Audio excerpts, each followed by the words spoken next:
نبی پاک علیہ السلام سے ایک نوجوان نے پوچھا تھا، یا رسول اللہ میرے ابا جی مجھ سے پیسے مانگتے ہیں، حکم کیا ہے؟ سادہ سا جواب تھا، دے دے یا نہ دے، دو ہی باتیں۔ والد صاحب پیسے مانگتے ہیں، کیا کروں؟ سادی سی بات تھی نا، دے دے یا نہ دے۔ تو حضور نے جو جواب دیا اس نے سارا مضمون مکمل کر دیا۔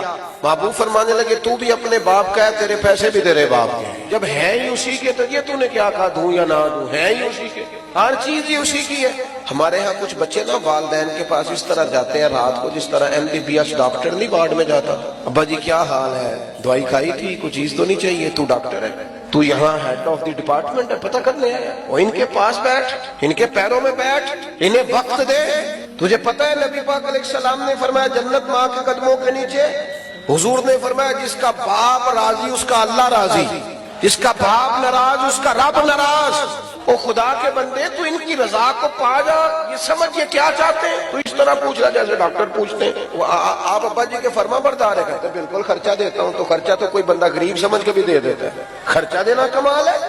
تو بتا انہیں اپنی زندگی میں مقام کیا دیتا ہے، ان سے مشورہ کتنا لیتا ہے، تیری زندگی میں ان کا کردار کتنا، ان کا حکم تو کتنا مانتا ہے، ان کی مرضی کے مطابق تو کتنا چلتا ہے۔ اپنے آپ کو ڈھالے ماں باپ کی مرضی کے مطابق، ان کو دیکھے وہ کیا چاہتے ہیں، ان کو خوش کریں۔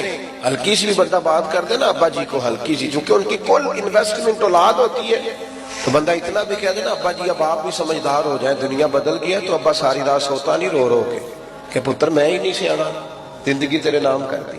ہلکی سی بھی کبھی ماں باپ کے معاملے میں کسی قسم کی کمزوری نہ دکھاؤ۔ اور نوجوانوں، آپ جوان ہیں تو آپ کا حوصلہ بھی جوان ہونا چاہیے، اور جو ماں باپ کی جھڑکی نہیں سہ سکا پھر اس نے سہنی کس کی، ان کی سہو، یہ ڈانٹ دے تو برداشت کرو، ان کے بارے میں اپنی طبیعتوں کو نرم کرو۔